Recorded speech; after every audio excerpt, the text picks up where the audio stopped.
Mabuhay, Kamustika, welcome. How are you? This is Bob from Love Beyond the Sea. Today's topic is about homesickness, a Filipina marrying a foreigner, leaving the Philippines, and then dealing with the inevitable homesickness. I've actually experienced homesickness in my life the first time I moved away from home. I was probably 20 years old. And I moved about 400 miles away, which is about an 8-hour drive. And I felt like I was on the other side of the world. Now, it was also the first time away from home. And, the homesickness hit me hard. I'd never experienced anything like it. I don't want to again. But, excuse me, when you marry a Filipina and you intend to bring her over to your country, I think it would be easy to forget or not think about the fact that she's going to go through homesickness. Now, I have no idea what the percentage is of Filipinas that go through homesickness, but I can't imagine how it would not affect 100% of them. And it's probably not fair to think we know exactly what it feels like for a Filipina to move thousands of miles away from home to live with someone that she may have only gotten to know through, some webcamming and messaging. She may or may not believe that leaving the Philippines and going to a foreign country to live with her husband is the greatest thing in the world. I mean, as the day gets closer for her to make that move, she's probably going to be thinking some thoughts that she hadn't had before. And, she may not relish the thought of moving so far away from all the people and family she has ever known. It's something that, she's probably been busy with certain things, maybe a wedding, maybe just the immigration stuff. And now it's time to say goodbye and get on the plane. And yeah, there's excitement. There's also probably a little bit of apprehension in her mind. And those are just some things she deals with. But, homesickness is another thing.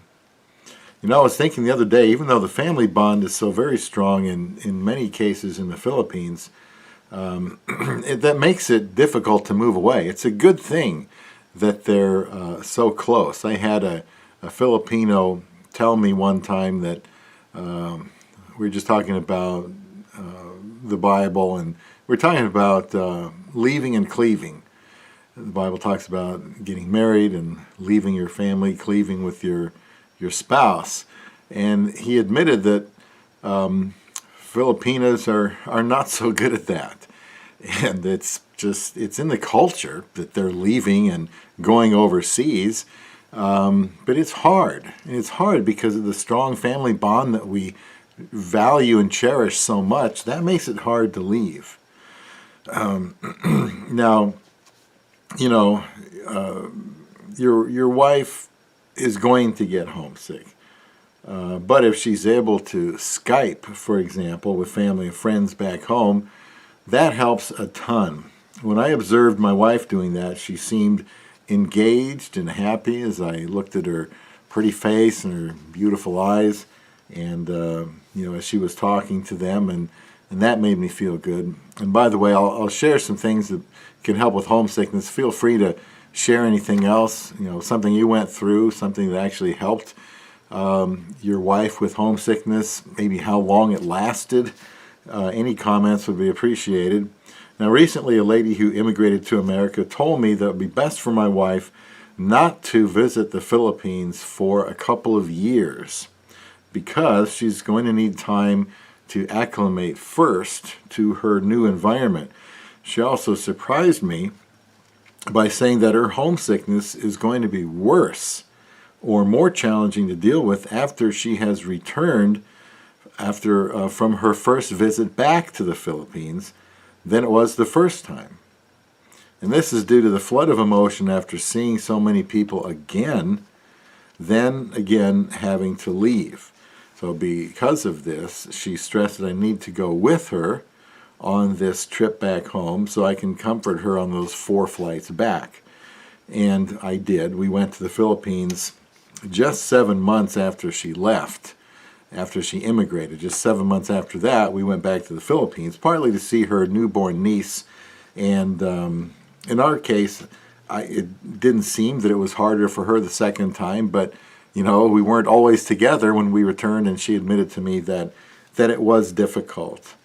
And it was fun. We're actually going back from about 2.5 weeks from today. I don't know when this video will go out, but we're going back soon again, about 22 months after the last time we were there.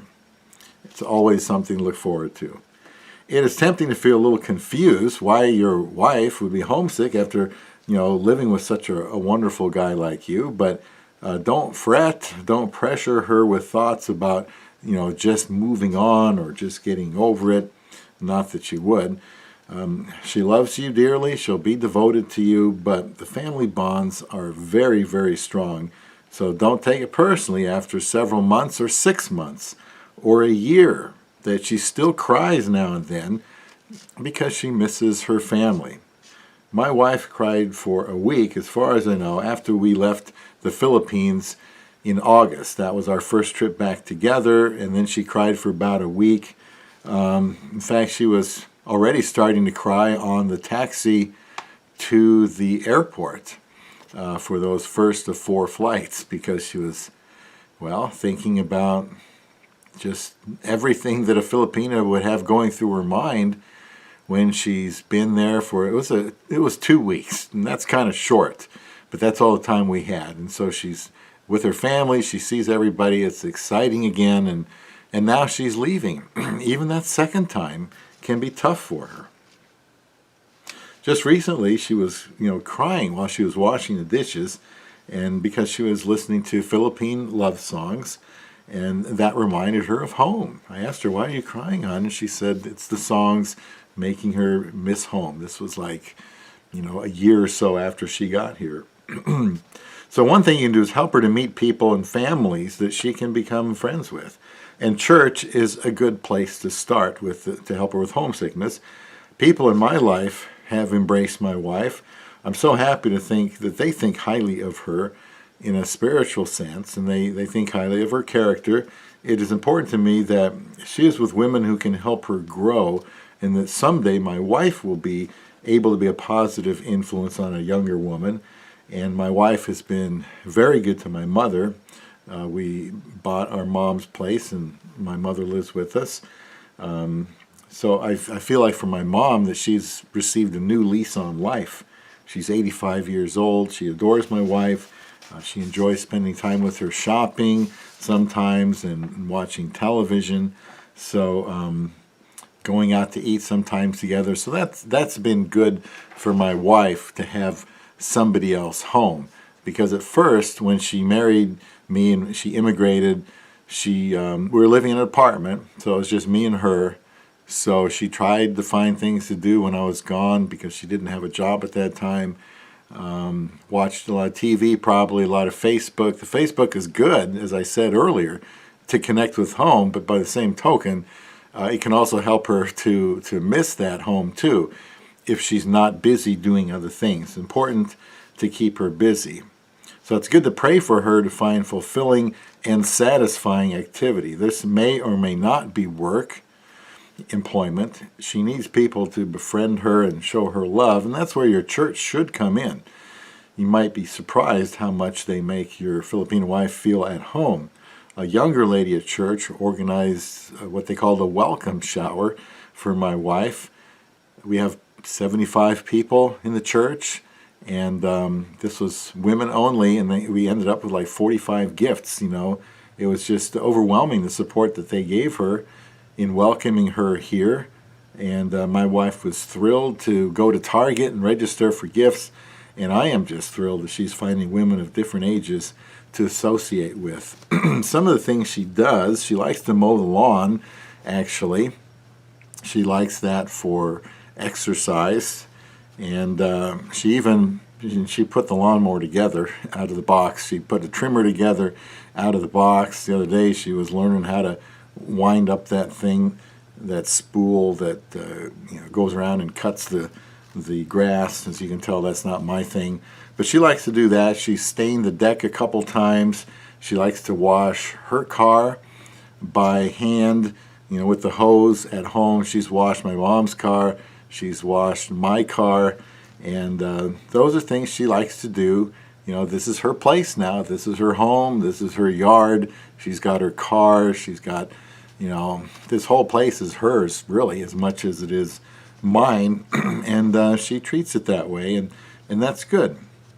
Now, my wife has always wanted to have a job since she's been here in America, because she's the older daughter, and so therefore, usually, and it's the case with her, she's providing for the rest of the family, not just mama and papa, but other siblings too. But she started at a temporary agency that others at work did, and she got hired full time. She's been permanent for, a year and a half now. She's got a couple of pay increases. She works 40 to 60 hours a week, and that's because she, not because I don't help her, but because she wants to provide for her family.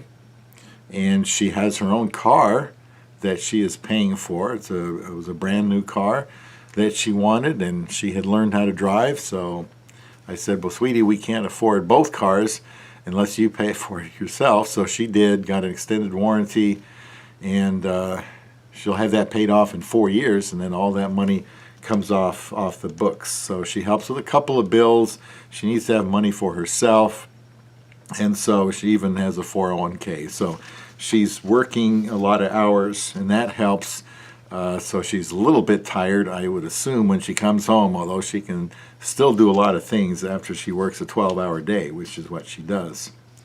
So I don't know what she would have done if she wouldn't work. So I would say one of the most important things to do, just practically, is find her a job, help her find a job. A temporary agency may be a good place to start, and then try to introduce her to people at church so that socially she has something to start with. And also, God answered my prayer for a social wife, for my wife, mostly through church, but she does, like quite a few of her coworkers. And I already told her that after she'd been here 7 weeks, she had more friends than I had. And she said that was because I was so unfriendly. I didn't realize that my wife had such a sense of humor. So something else that can help her deal with homesickness is your praise of her character and the things that she does for you. That's important to hear positive affirmation from you. For example, I try to remind my wife how virtuous she is and describe what those virtues are. Her quality housekeeping without complaining, since she believes this is her responsibility, and I do help sometimes. I tell her how nice our house looks and the yard when she cuts it. And since she's been starting to nest here, she's really taking good care of this, makes it like a home, definitely like a home. She loves children. She cooks our meals. She's very organized. She likes to help others and so on. And I tell her I appreciate all these things. I don't say, hon, I wish you would do better at this, or I wish you would do better at that. I try to focus on the things she is doing well right now. And then when she does those things, she's always reminded that, those things mean something to her husband. Now, she might do this on her own, but another thing I did was play Tagalog love songs on our computer and let it roll for a couple hours. And most of the time, this doesn't make her cry and miss home. I like those songs too. And if she likes them, I want to learn to like them too. Let her know if it's possible, that she can fly back to the Philippines when she needs to, and if something comes up back home. If you live in California, it's probably one flight, perhaps. Other places in the country, like me, it might be 4 flights to get there. But hopefully that's something that you're able to tell her that she can do. That she's not going to be not seeing her family for the rest of her life. And hopefully that's something that she really can do, visit, now and then, go back to the Philippines. A lot of Filipinos I know go back every 2 to 3 years, just something I've gathered. Now, my wife spends considerable time on Facebook communicating with friends and family, and just by looking at videos of funny things, and they have some doozies in the Philippines, I'm sure I would do the same thing if the roles were reversed. I didn't comment much early on all the time she spent on Facebook because I know this was one way that she coped with homesickness. She used to comment to others how she missed home so much, but then said, the Bible says I must be with my husband, and sometimes she'll say, and submit to him. So she is a fairly submissive wife. I know this is hard for women to do, especially with husbands that are not perfect. But I think she understands her role, and we're both learning to be dedicated to our role as a husband and wife. So she even says to strangers, I need to be with my husband, and she's just so precious to me. I often marvel how my wife could decide so soon to marry. To marry me. She must have at least known that eventually she would be flying to the other side of the world without any idea when or if she would return to the Philippines. This amazing act of devotion makes me continually want to treat her well and put her first. About all I want to do is make her happy, build her self-esteem, help her with relationships that I know she needs, give her a better life, a lot of love, help her prepare for the future. I love my wife very much, and it seems to me that not 15 seconds goes by and she's not on my mind. I think no matter what I'm doing, she's always there in the front of my mind or the back of my mind, but she's always in my thoughts. So, I would never, I don't think in a million years, do what she's done and leave everything and everyone to go to the other side of the world and be with a stranger. I just don't think I could do that. But she's done that for me, even though she knows emotionally it's going to be hard for a while when she endures homesickness. Now, don't take it personally, of course, when she is homesick, because she will be, in all likelihood. It may last a while. All you can do is pray for her and help her as much as you can, but this is something that will just have to work its way through. Don't try to force the issue. Don't remind her how great things are here in your country, or how it's so good to leave some of the more negative aspects of the Philippines, the poverty or the pollution or the governmental corruption. Just give her space and let her work through the homesickness, on her own pace. So, it's possible she just wasn't prepared for it, with depending how busy she was, and it's possible on those plane rides she had a lot to think about, maybe some second thoughts. So try to be ready to be encouraging and welcoming and patient with her as soon as she gets here. So, this is an opportunity for you to pray to God to help you give her a lot of love and build her up with your words. You're going to be the very most important person in her life for quite a while, so you want to help her get off to a good start. It will pay dividends for the rest of your life with this Filipina. Marrying a Filipina is a special, special opportunity. So homesickness is something to reckon with. Just be patient with your love beyond the sea.